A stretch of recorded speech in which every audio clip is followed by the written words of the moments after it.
folks. Welcome back to Paranormal Roundtable. I'm your host, Josh Turner, and with me is my co-host, Anthony, and we are here for part 2 of the interviews with Jenna Perry. Now, today is going to be very interesting. She's going to talk about her encounter with what can only be described as a very large werewolf. And so before we get started, remember, we have a group on Facebook, and this link will be put up on Facebook, and you can go and leave a comment in the Paranormal Roundtable Facebook group, and you could win a prize, which is an autographed book from one of many authors. Now, those authors we deal with, like Nick Redfern, Lyle Blackburn, Ken Gerhard, Barton Nunley, David Weatherly, Ron Murphy, the list goes on and on and on. They're all going to be at my conference, which is going to be it's Paranormal Roundtable Presents second annual Dogman Cryptid Conference, but we're going to talk about all kinds of stuff there. Go get your tickets. They're on Eventbrite. Just look up Eventbrite and go punch in those coordinates, and you can get your tickets. We still have some VIP left. VIP are almost gone, but we have lots of regular tickets available. It's going to be awesome. VIP starts at 6 o'clock on Friday night, and there's like a 3-hour dinner meet and greet with all the people that are going to be speaking. And then Saturday and Sunday will be the speakers, and that is on September 1st, 2nd, and 3rd. So that's in Fort Worth. So let me know what you want to do. If you want to go, but you need special concessions made or something, we can talk about it, especially if you're a Patreon member. Patreon members get discounts and everything else. So just get with me if you're a Patreon member. Now, the Patreon, very quickly, is a $10, $30, $20, $30, and $40 tier. Each one has a different value of a swag bag that you will get. We talk about that on the live stream. So if you're confused about that, I don't want to take up too much time talking about it. Go to the live stream, which is every Friday at 9 p.m. And then on Sunday, we try to start at 7:30. The last couple of weeks, we've had some issues trying to get started because of some technical problems, which we still haven't figured out yet, and I blame that on ghosts. So this is a paranormal show, so I got to blame it on something. So that's what that is. And then the last but not least, I'm Josh Turner 940 on Instagram. People have asked me about that. Go and hit me up. I know Mushu's on there. I don't know his coordinates by heart. We talk about it on the live stream. And if you want bonus content and bonus stories, definitely go check out the live streams on Fridays and Sundays on YouTube. Those are YouTube exclusives. Now, if you're listening to me on the podcast, we appreciate it. Thank you very much. And don't forget to go to YouTube, like and subscribe. But if you're listening to us on the podcast, just be aware that you are missing out on a lot of content. Okay. But don't stop listening to us, because all the views and the listens that you do, it helps the show. If you want to be participate and help with the show in any way, as far as donations or anything like that, just hit me up and I can send you a link. And then if you are one of those swag bag tiers on Patreon, be sure and message me on Patreon about it, because it gets kind of convoluted. Josh Turner 940, like I said, on Instagram. Now, let me know that you are a listener of the show so that I can approve your friend request on Facebook. You can look me up on Facebook or Instagram. And last but not least, don't forget to like and subscribe. Now, remember, Josh Turner at PRTpodcast.com, Josh Turner at PRTpodcast.com. That is the email address. You can send me your stories. Don't forget that email address. It's very important. And it is patreon.com/PRTpodcast. That's how you can donate to the show or join the Patreon. So don't forget those coordinates, and let's get started. It was in January. It was right after the new year, and I won't use her name, but I'll call her Laura. I'm like, he contacted my mom and I. He's like, did you hear the story that Laura has? And we were like, no, what happened to her? And I'm thinking, what happened to my best friend's mom? Because obviously she's my best friend and I'm really close with her. And so he's like, she saw a dog man he's like, Jenna, right on your road. And I'm thinking, sorry, what did you say? Right on my road, right where I live. And he's like, yeah, we'll have to get together and she'll have to come over and, we'll have to get together and talk about it. So we ended up getting together and she's like, I thought I was losing my mind. So her story is she was driving home on New Year's Eve, and that particular New Year's Eve, I remember it distinctly because we have in the town, they always do a ball drop, kind of like they do in New York City, but obviously nowhere near the magnitude of that. But we just have one in the town. And she was like, I was driving home from the ball drop. And she's like, yeah, I had a drink or two, but I was not drunk. Obviously, I could drive, nothing out of the ordinary. It was New Year's Eve, and it was about like -10 outside. And she was like, because we didn't even go to the ball drop that year because it was just too cold. And so she was driving home, and she was like, it was freezing out, as you know. And I was driving up the road, and she said I came across, and on my road, the speed limit's 30. So she's like, I was going 30, I was going slow. And on the side of the road, she's like, I saw a black dog on the side of the road. And she's thinking, what is a black dog doing on New Year's Eve outside in the road when it's -10 degrees out? Like, whose dog is outside right now? So she's like, he was kind of had his back towards me, but, a little bit angled to the left. So she was like, I thought, he was going to cross the road at some point. So she's like, I slowed down and kind of drove, veered right to kind of pull over so he could cross the road to the left and, go up the hill. And as soon as she got close to it, and I think she said she was maybe about 10, 20 yards from it, it stood up on two legs, looked at her, and ran across the road on two legs up the hill. And she's like, I thought I was literally going crazy. She's like, I started shaking, crying. I didn't know what I just witnessed. She's like, eventually I had to pull over and call her boyfriend at the time, and she was just hysterical. She called him, and he's like, oh, come on, didn't believe her, and ended up calling our mutual friend who believes in all this stuff. And we've heard, Bigfoot stories from him, his experiences and all that. And he's like, you just saw a dog man. She's like, a what? She had never heard of it before. And she said it was pitch black.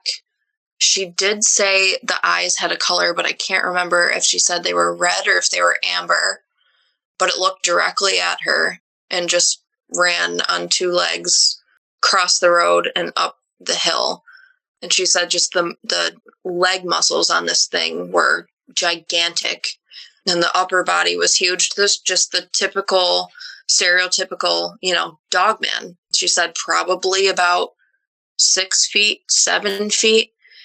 But the funny thing is, the direction it was heading, there's an opening to a cave up there. Like right up there. I'll tell you this. This is interesting. Now, I wanted to say something. You said gypsum. Mm-hmm. Okay. A lot of people don't know what gypsum is. I'm going to tell you what it is. It's actually, it's used in like, there's a lot of uses for it. Fertilizer, I know they use it in fertilizer, but they also... No, it's used in drywall. In drywall, and alabaster, which people use that a lot before they started using drywall. And then it's used to make chalk.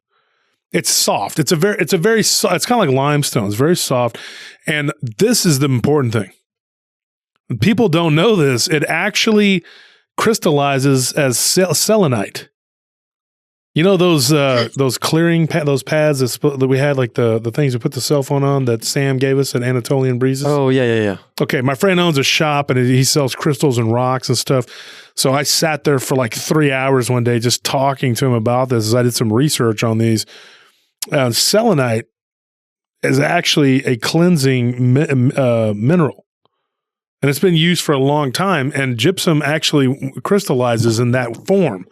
So it's interesting because here in Austin, there's a lot of limestone and there's a lot of caves and stuff. So if it was gypsum, man, there's no telling, what those caves could do, like what kind of energy they could bring, especially when it crystallizes into selenite. I mean, that's crazy because you're looking at like, the energies of this thing, and energies, of course, as we know on this show, for those who are initiated, know that energy brings portals and things like that open up for critters, And so, going into that cave, man, I when you were a child, did you go in there and see any like crystalline formations or anything like that?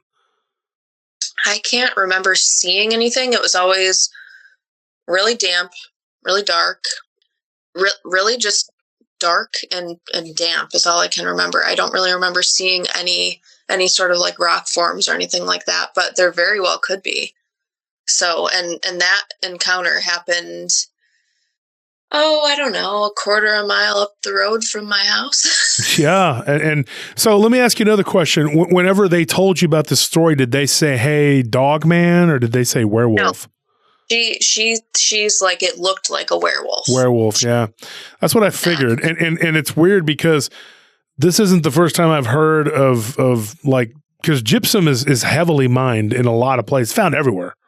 It's a very abundant, so it's abundant. But I mean, it's like limestone or salt or anything else. I mean, you get stories of werewolf type creatures coming out of these cave systems. And I always talk about the inner earth, and people probably think it sounds like a broken record, but I'm telling you, there is bunches and bunches of historical text about it. There's a lot of real estate underneath our feet. Yeah. Put it that way. Yeah. And people just do not get it. Now, the natives knew that. They understood that. And they even, a lot of their oral traditions, and even the natives where you're from, they talk about other races and other beings and the Europeans, when they came here, they would just be like, oh, these people are just superstitious. And they talk about hairy men, giants and cannibal giants, and they're coming up out of the earth and snatching children and blah, blah, blah. But then, it kind of started happening to them. And of course, like I said, the French were kind of ahead of the curve when it came to the natives, because wherever they were at, they respected and they seemed to be kind of in tune with the natives, and that's why they were so close. They got along so well. They treated them as equals, whereas the British did not. And the Spaniards, they were the first to come, and they, of course, were just at constant war with them, because it just started off that way and just kind of stayed that way. And everybody's got their own opinions about why or how or what, but not all of the native tribes were just like, hey, let's all get along and have a good time. No, dude. I mean, they were warlike, a lot of them very warlike with one another and with anybody outside of their own little, tribal group. And there were giants. There were tribes of giants too. And their traditions of these giants, a lot of times they would just say, hey, we came from in the ground, from the earth. Those tribes, and I can't think of them off the top of my head, but I could go back and look at my notes because I did a lot of research on it. There were, I believe it was the explorer. Gosh, I'm trying to remember his name now. I don't think it was Pizarro. He was an explorer. He was a Spanish explorer, and I just read this the other day, like maybe 3-4 weeks ago. Now I'm kicking myself because I don't have the note in front of me here. But I know that he encountered a tribe of giants, and they were. And I'll talk about this on a future show, folks. I promise. You just remind me. I'll have my notes together. He encountered a tribe of giants, and their traditions were that they came from the earth. They did not come from across the ocean, or they did not come from somewhere else. They were inner earth, and then they interbred with the tribes that were already there. And I know that this same explorer actually, or same situation happened with the Patagonian giants too. They were big, tall, giant-looking Native American people. Same thing. The Patagonians told the Spaniards, that their fathers came from within the earth and bred with their mothers, which is very odd, but these cave systems seems to be kind of like where they come from. Like they come from out of these caves. And then every time something is found in one of these caves during the mining process, they're like, well, we should turn that over to somebody. And the Smithsonian's like, I'll take it. And then that's it, bye-bye, gone. And then you don't see it again. But that, and I'm not, like I said, I'm not bagging on them in particular, because whoever it gets turned over to, it seems like it's never seen again. Whether it's from like a tiny race of beings or a large race of beings. That's weird though. And you lived, how far were these cave systems from you? So they surround the area that I've lived in. They're probably, all right, so you go, so my grandparents also lived in Akron, both of them, but my mom's parents live on Main Street in Akron at the dead end, we call it. And at the dead end, there's a ledge. That's what we call it. And if you walk up there, it's just a big mountainous hill area. I don't know what you call it, but there's a bunch of paths and stuff up there. And that's what leads you to the caves. And, if you can get to the school by, walking through there. And they're all around. There's like a small airport up here. They're kind of just like surrounding all of Akron. So there's just all these trails that you can get to them by, and they're everywhere. I mean, it's probably, down to my grandparents' house, it's probably like a 2-minute drive, and then, a short like 15-minute walk, and there you are. So yeah, they're all around us. Man. And the interesting thing about these caves too, I got a story from Ecuador. This guy he did spelunking, like he went down into caves or whatever. And I got this story not too long ago. It's a couple weeks ago. And this guy, it was very interesting. I'm going to talk about it on the show eventually, but he went down into a cave, and he luckily he was only about 6 feet off the ground, and his, you know how they lock themselves in or whatever, like it broke. And he fell to the ground. He had people above him. It wasn't like he was trapped, but he saw like these crystalline looking, like shimmering things on the wall, which I assume is probably a type of selenite, or some sort of, crystal. It could have been other things, but he said it was white, really pretty.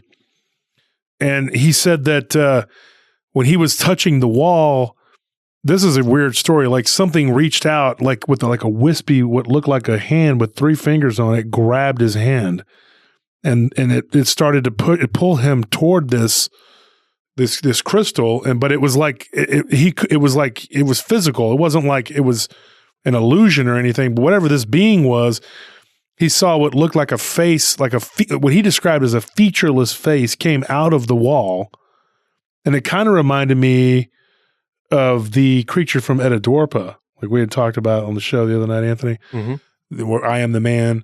And he said that this thing had no eyes. It was just like, which would make sense if it lives in a cave, but the fact that it could move out of these crystals and form into like a physical form.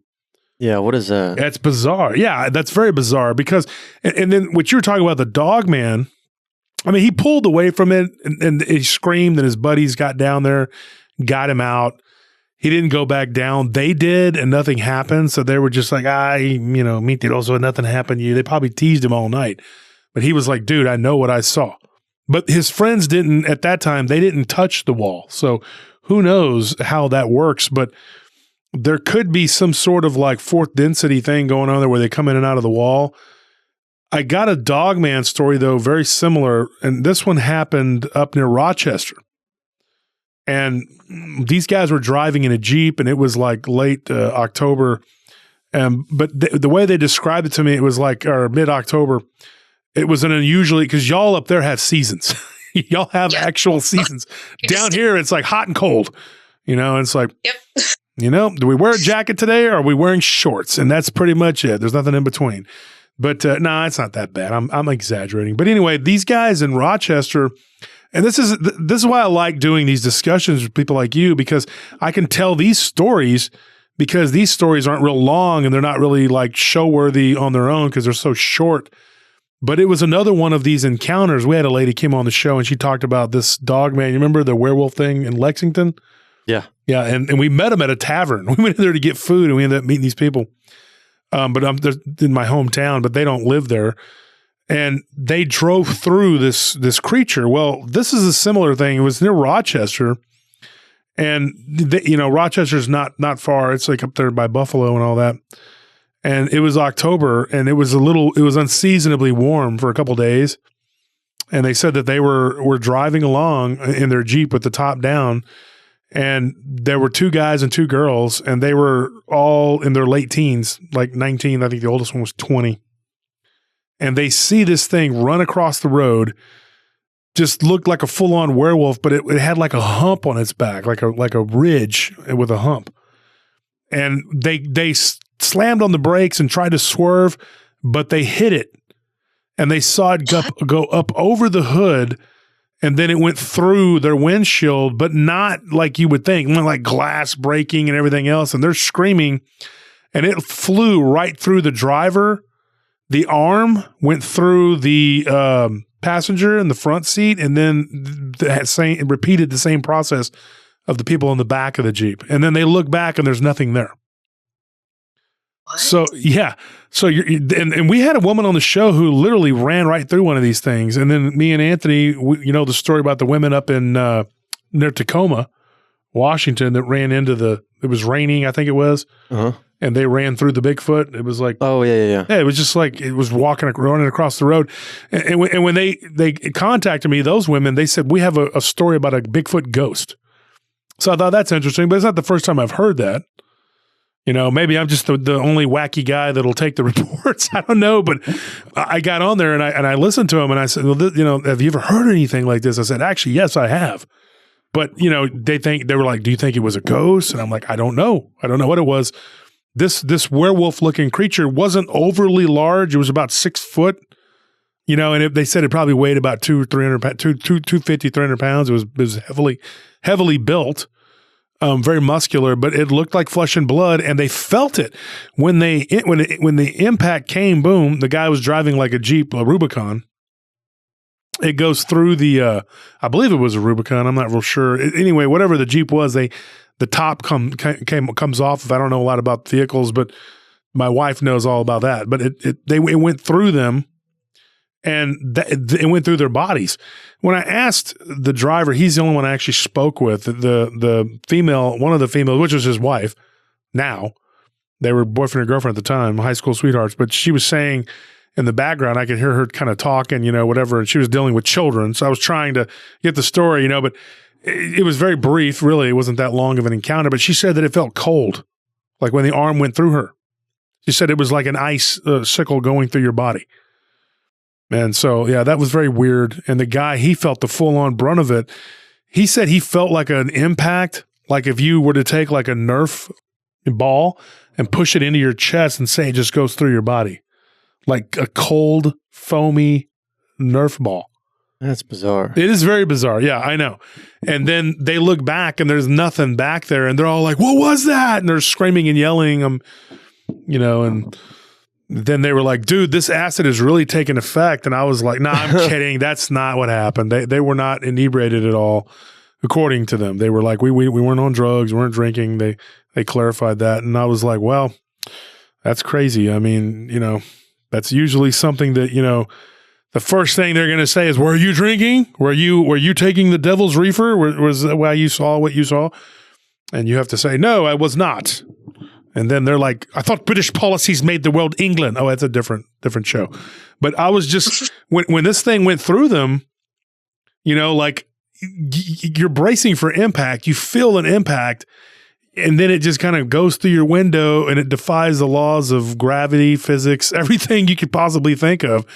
And it just kind of like it flew and just kept flying past them to the point where they said that it seemed like it leapt, kind of up to go through them almost. Like it turned, did this weird like somersaulty looking, I don't know how to describe it, and then kind of went through the windshield, So it was like it impacted it, but it didn't affect it like it would a flesh and blood creature.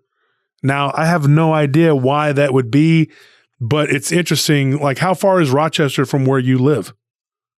My husband's actually from Rochester, and it's like about, I don't know, hour, 15 minutes. Yeah.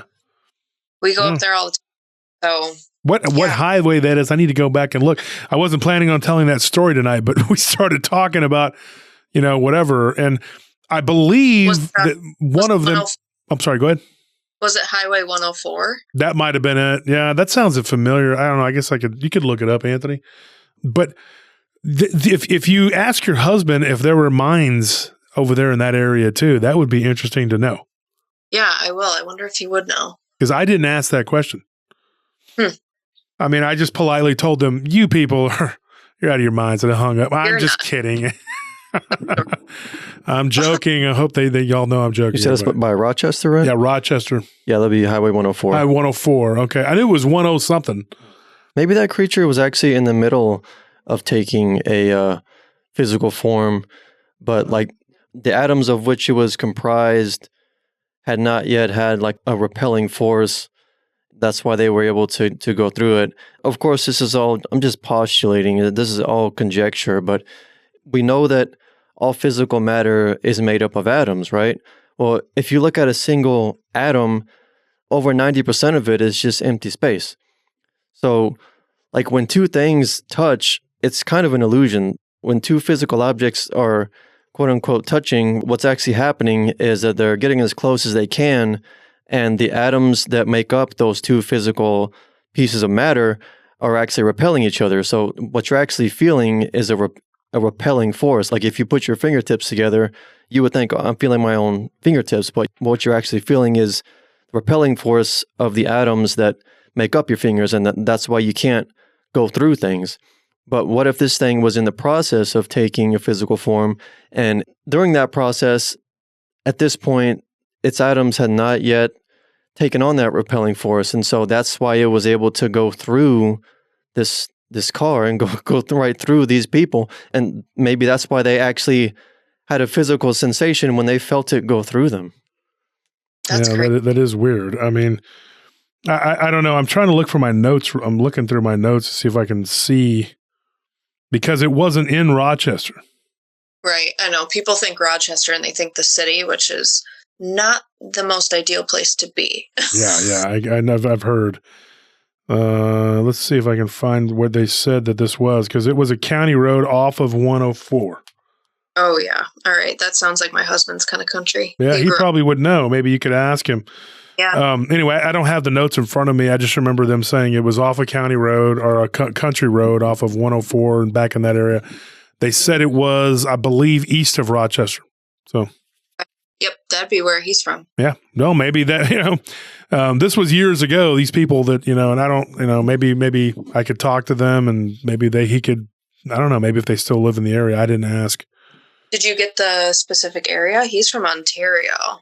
Yeah, Ontario would be in between there. I believe if I looked at the map, look at the map real quick, Anthony, because like I said, my phone's not working, but we can have Anthony look it up real quick. But that's interesting, because your friends had the Dogman encounter and it headed toward the gypsum mines. Not surprising, not surprising at all. When some of the things that I've heard from mines, and since I do talk about the inner earth quite a bit, I've had lots of people message me from all over, telling me, hey, I got a story about something that happened in a cave. And it's like, yeah, that's kind of where we're at, because that's just the top level of the inner earth is the cave systems, So anyways, moving on, I guess. What did you got, Anthony? Yeah, so that would have been smack dab between Rochester and Ontario. There it is. Right there. Crazy story, but and folks, let me clarify something else. When I say crazy story, I'm not saying people are crazy to tell the story. Somebody was like, "Oh, you insult people by saying their stories are crazy." I can't believe that we're in kindergarten and I have to explain this, but this is where we're at, and also the visuals on the show, on the podcast. Yeah. People take them a little bit too literal. Literally. Yeah, I'm gonna have to. I'm gonna have to dial it back with some of the stock images and footage that I use, because people take those images and think, oh, this is the real thing that they're talking about. It's like, no, this is just like a visual aid. The ghost episode, and I don't want to insult people, but the ghost episode that we just dropped, the guy that was my neighbor that had passed away, he was very old. He was like late 70s. I mean, not very old, but he was elderly, late 70s, early 80s. And then Anthony posted a picture of a guy that looked like he might have been in his early 60s. They're like, that guy doesn't look like he's unhealthy and in a wheelchair. I'm like, because that's not the guy. Yeah, it was really, you have no idea how difficult it was to find a copyright-free, royalty-free video clip of an older man who looked even remotely like this Iraqi man who used to be our neighbor. That was the closest that I could find. And then at the end, I told Anthony, I was like, it really, it's you didn't need to do it. You know what I mean? Because it probably just confused people. A few people said something to ask questions about it, and they were like, well, when the guy went into the house looking for the ghost could have hid, like behind furniture. And I'm like, no, did you listen to the story? It was a house that was being built.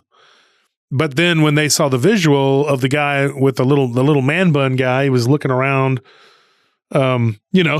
Yeah, he was looking inside of a furnished house. So people were like, oh, that's confusing. And I take exception to people with man buns because after they depicted me with a man bun on These Woods Are Haunted, I got kind of aggravated, but whatever.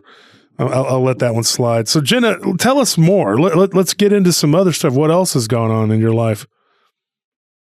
Obviously, the most recent story I have is from Texas in Dripping Spring.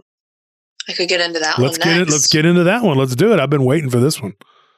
All right. So in October of last year? 2022, my husband and I went to Texas for one of my best friend's weddings, and a couple things, Josh, I actually forgot to mention to you, which I'll bring up later, but I'd like to hear your opinion on it. But it's just, I don't know if I don't believe in coincidence, so I don't know what it could be, or if it has any relevance to it. But so we get to Texas and we get an Airbnb in Dripping Springs, only us two. And so we get there and it's quite literally in the middle of nowhere, in the middle of woods. It's a very large property, gated off. You had to use a code to get into the gate, but once you got through the gate, you were driving a good, 3-4 minutes through the woods on a dirt road to get back to this Airbnb. And it was a very large property, and it had, I think, 3 total Airbnbs on it. The one we were at, you could just barely see the other one. So there was probably, maybe 200 yards, 300 yards in between all of them. So you could see the roofs of each of the Airbnbs, but they were nowhere near you. So we get there and we get all settled in, and it's it was on stilts, so it was elevated essentially on maybe a tiny house type of thing, but it wasn't in the shape of a house. It was, long, and it had a deck and a ramp that went up to it, and then a deck off the back. And when you went in, it was just 2 big rooms. The kitchen and the living room were in one room, and then you went through a doorway, and the bathroom and the bedroom were in the other room. And then both rooms had huge sliding glass doors that took up the whole wall leading onto this deck. And then the deck overlooked the woods. So, we get in, we get settled. And of course, at this point, it just happened a few months ago. So I had, I'd listened to the show for a while. So of course, while we're there, I was talking to my husband, and I'm like, Josh Turner, Paranormal Roundtable, that show I listened to, he's from Texas, and there's a lot of stuff that goes on here, and just kind of, just aware of the things. I'd never been to Texas before this. So, and he's like, yeah, sure. All right. He's accepting of it, but he's skeptical. So he's like, yeah. Okay, sure. He'll listen with me sometimes, but we get there, and the wedding was, we got in a day early, and then, 2 days early. And then the rehearsal dinner was the next day. And then the wedding was the day after that. So my friend ended up having the rehearsal dinner at another Airbnb where her now husband's family was staying. And that was in, I can't remember exactly, but it was probably 45 minutes away from Dripping Springs. Again, middle of nowhere, but a beautiful Airbnb. She had it catered, and it was just small, and just really close friends and family went to the wedding. It was a 25-person wedding, very small. So, we got into bed that night, the night before the rehearsal dinner. And so when you're in the bed of this Airbnb, the bed faced towards the window, and then there was blinds, and we closed them that night. All was good. So got a great night's sleep, woke up, got ready, went to the rehearsal dinner that night, and driving through really narrow dirt roads, winding roads, and kind of treacherous, not what we're used to, like up in New York. So finally get there and, stay until late. It's probably like 11 o'clock at night by the time we decide to leave and drive home. So as we're driving home, obviously it's pitch black out, no street lights, no nothing. Obviously there's nothing around. So as we're driving, I kind of bring up to him, I'm like, I'm like, I definitely believe like, in Bigfoot. And obviously we know the story about my friend's mom that, saw the dog man, and, we've listened to your show, other shows, and I've just always found it so intriguing. But part of me is always like, yeah, but do they actually, like, what are they? Do they exist? All the things. So we're having like a 5-minute conversation about it. And he's like, out here, probably, I don't know. He's like, there's nothing around, where we live, there's houses everywhere. He's like, Jenna, come on. Like, really? So I'm like, I know, but I don't know. Who knows? So we have, like a quick 5-minute conversation about it and then move on to the next thing. So when we get back, we had to park in a certain area and then walk to the Airbnb. And I'm like, I'm sorry, but I am not walking to our Airbnb in the middle of the woods at 12 o'clock at night. He's like, come on. I'm like, no, I'm serious. You have to drive the truck up there and we're parking next to the Airbnb. He's like, all right, fine. So then he was like, well, that would be kind of creepy if we walked all that way just to get to the place. I'm like, thank you. So anyway, we get in and we watch a movie and fall asleep on the couch. So get up and we're like, all right, let's go to bed. It was probably like, I don't know, 2 a.m. And whenever I'm staying at a place that's not my house, I don't really sleep that well. So probably woke up an hour later. And because we had fallen asleep on the couch, we had opened the blinds that morning to the bedroom and fallen asleep and just went right to bed and then didn't close the blinds when we got into bed that night. So probably about an hour later, I would say, I woke up, and I'm not one of those people where, you're like, oh, was I dreaming? Was I actually awake? Was I like, no, I'm a very light sleeper. So when I am a little bit awake, like I'm awake. And I've just had experiences before where I know I'm not dreaming. So I wake up and I kind of sit up in bed and my eyes just lock on this thing that's standing on the other side of the glass doors. And these glass doors had to be 8 feet, 9 feet tall. And my husband's 6'8". So I'm aware of like what a tall person is. And this thing had to be 7.5, 8 feet tall. And it was just standing there, staring directly at me. And I locked eyes with it for a second and I looked away. I immediately started shaking him, screaming, trying to wake him up.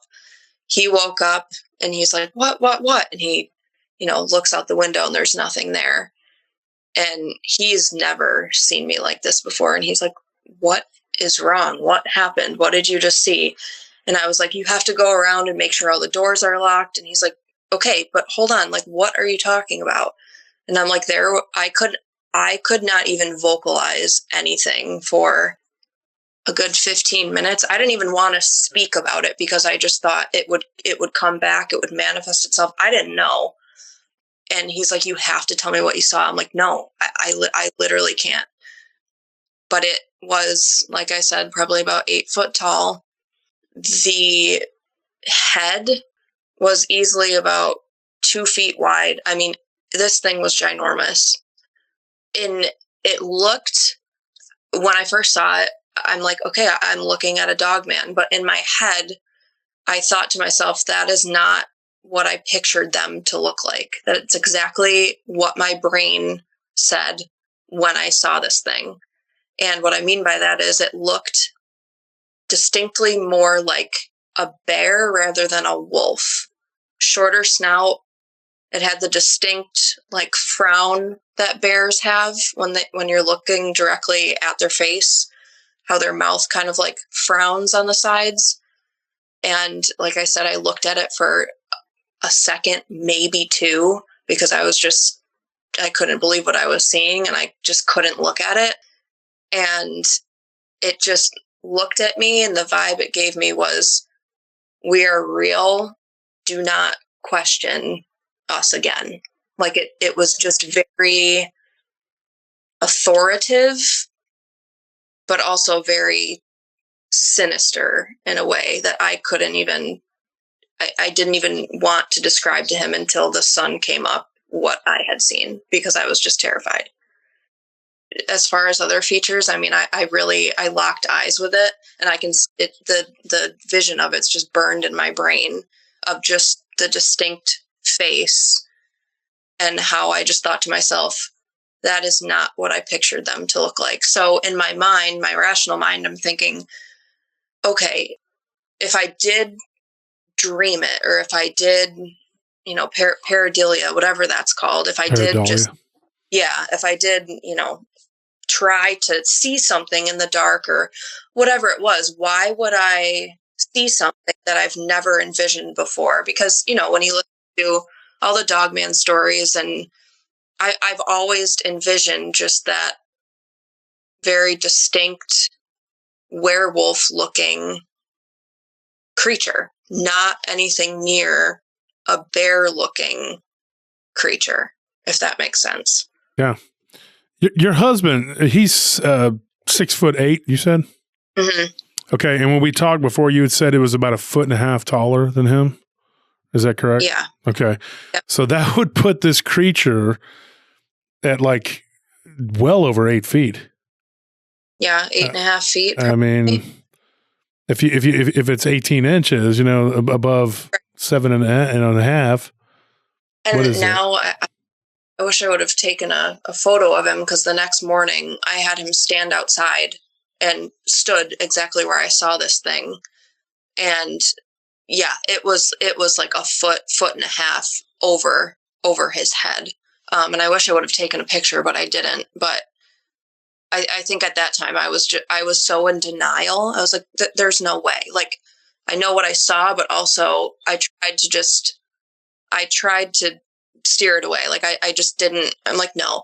And then I listened to the show the other day when David Weatherly was on, and I can't remember who brought it up, but someone said, sometimes people don't come forward with their stories because, it doesn't fall into the classic, Dogman characteristic slot. You know what I mean? And for a while I was like, I don't even know if I should give this story to you, because has anyone even seen anything like this? Did I actually see this? You start to question yourself, because it's not in the typical characteristic realm of a Dogman or whatever this thing was.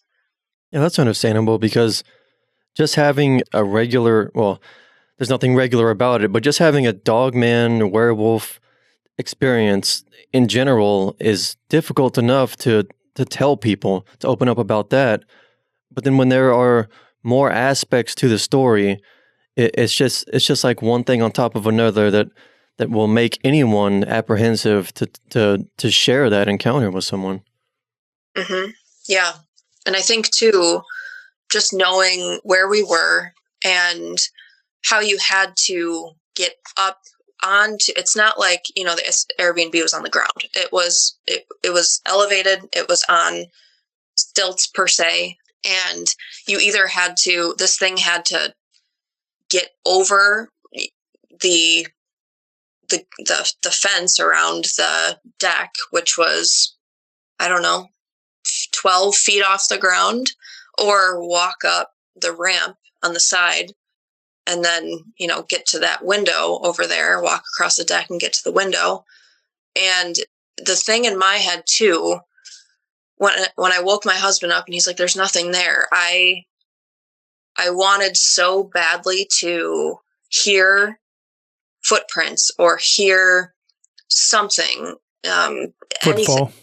Yeah, to make it like physical, to then maybe think, okay, there's a bear outside, just to kind of wash it away and be like, that's not what it was. It was a regular animal, because you're terrified. You're like, what did I just see? And I heard nothing. And out there, we didn't have, any fans going. It was so quiet. All you could hear were the crickets, and I heard nothing. And I remember just laying there almost praying, like, please let me hear something so I can just make this thing physical and dismiss it. But didn't hear anything. It was just there staring at me as I woke up. So God knows how long it was actually there, just watching through the window, and nothing after that. And then the following night, still in my head, I'm just trying to rationalize it. And we fell asleep again on the couch watching a movie the next night.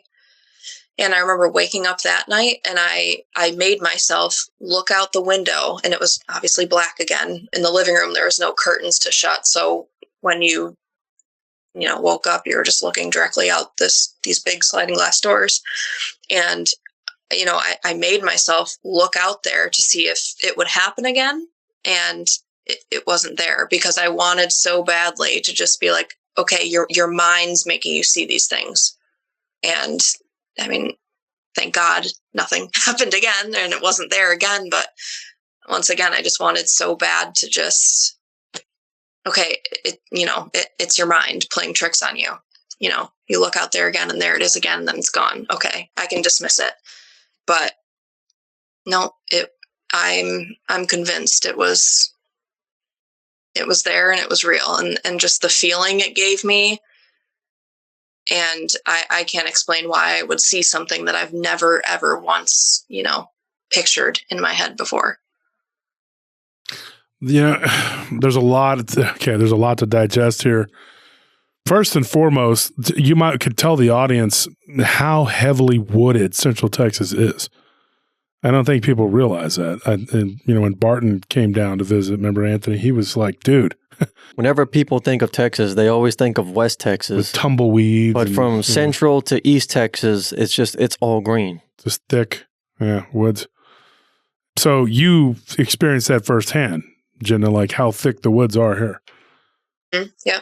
And you were surprised? Driving in, we were like, are you kidding? Like, this is, like, where are we? Where are all the oil rigs at? Where are people with Where's all the steers? People don't realize how thick the woods are. Now, where you were at, I'll just give you a little, I'll tell you, is what I classify as that's right in the heart, in the middle of the territory. In every direction from Dripping Springs, for 30 miles in any direction, that is the heart of Dogman Country. I tell people that. There are other researchers out there, other podcasters, authors, whoever will say, well, they're mostly over here in this area and they're over here in this area. They don't live here, first of all. Some of these people that are saying all this stuff, they don't live here. And with all due respect, some of them are even my friends. I disagree. I tell people all the time, this right now, where we're at, where I'm sitting in Central Texas, is Dogman Country. And if you want to see one, it's probably the place to go.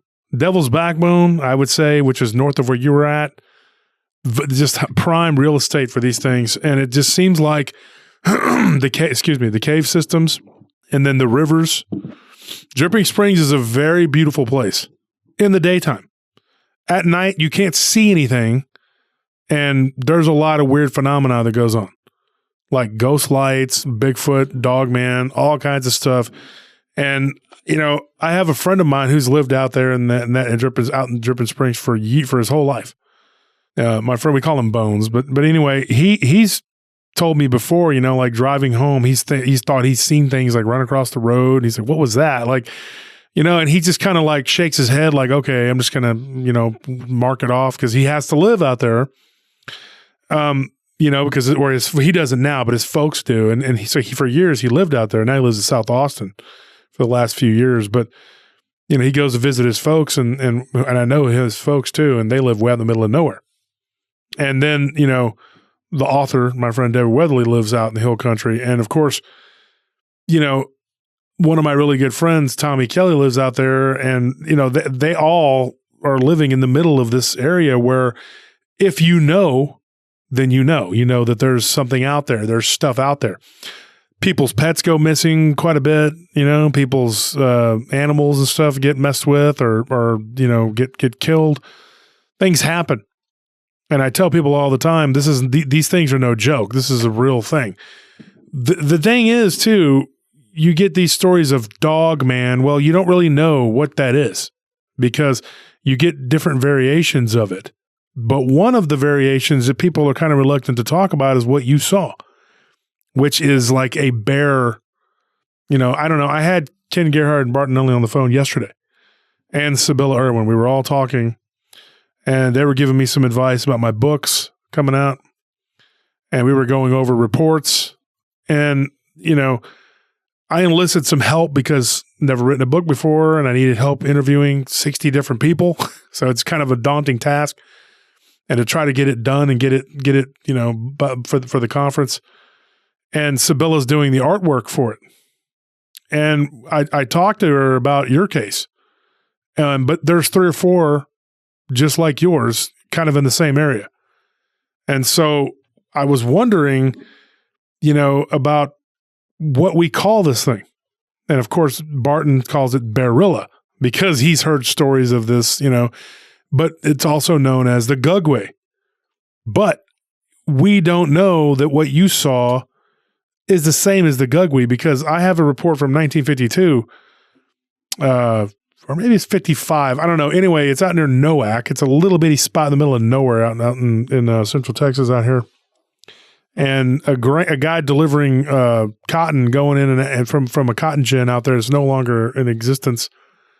And he comes across this creature in the middle of the road that looked like a cross between a gorilla and what he described as a bear or maybe a wolf. Like he couldn't really tell you. But then he just came to the conclusion that it was probably, a werewolf. And I've heard this story since I was a child. Since I was a kid, I heard these stories of these creatures. Now, what you saw does not look like what I saw because mine looked way more wolf-like. And multiple people have seen in my hometown what I saw. There's a whole chapter in the book about it. But out there where you were at, I get 2 kinds of dogmen. And really just 2. I don't really get a whole lot of others. And overwhelmingly, the reports are of these big wolf-like creatures with these big wolf heads. But there are these other creatures that look distinctly different than that, and they are bear-like. And if you were somewhere else where bears are common, then they're going to say, you saw a bear. But There are no bears that size here in Texas. Now, there are black bears south of San Antonio.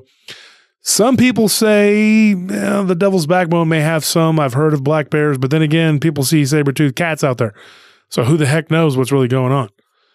But this thing you saw is not unprecedented in the terms of like people, like there is a precedent for it. People see this, One of the stories that I got was from a lady named Guadalupe. And if you want to hear that, I'm probably going to tell that on the live stream. Tune into the live stream on Friday and Sunday. Like I said, if you're only listening to the podcast, you're missing out on a ton of material. But this particular woman and her son saw something, and it was right outside of Dripping Springs, just south of there. And I'm wondering, like, with the close proximity to these cases, if this is the same creature. I don't know. It's about 8 foot tall. It's a little taller than the average dog, which is about 7.5, 7 to a 7.5. This thing was bigger. And it looked more bear-like. The head was more rounded, but the ears were shorter and more triangular than a bear. Yeah, and I didn't see the ears because it was so dark out there. They actually kind of shied you away from leaving on any sort of light to some sort of conservative thing with nature at that time of the year. I don't know. The only thing that they wanted you to keep on at night was the solar powered lights that lined the path to walk up to Airbnb. Other than that, it was just moonlight. So it was, very hard to see anything else. And I think it was just so close to the glass, and just, I just completely made eye contact with the eyes and just saw the face and looked away. And that was it. I didn't want to stick around to look at it to get any more features, because I'm thinking this thing's going to break through the glass and kill us. I had no idea. And, I woke my husband up, and it was just gone. His reaction. What was his reaction? He was more concerned about me. And he was like, what, like, what is it? What did you see? What's wrong? What happened? And I was just frantic, basically just, in flight mode. Like, you have to, like, are these doors locked? Did you lock every door? Are the windows locked? He's like, yes. Like, what is wrong? What did you see? And I just said there was something outside the door. And he was like, okay, but what? I'm like, I don't know. And he's like, well, you need to tell me. And I'm like, I physically can't. Like, I felt so nauseous and just terrified, like a terror I've never felt. And I never thought I would feel in my life. I just couldn't get anything out. And I think he was just more concerned about my state than anything else. He just kind of laid with me, and we just laid there, because I'm like, well, we can't go out there and get in the truck and leave because that thing's out there. And it was like we were sitting ducks. We were just stuck. And he's like, it's okay. Like, it was nothing. I'm like, no. And I was just getting upset. He's like, okay, well, maybe it was something. And he was like, I mean, I don't see anything out there. I couldn't look back. I just kind of stayed where I was, and he eventually shut the blinds, because I'm like, you have to shut those. I can't.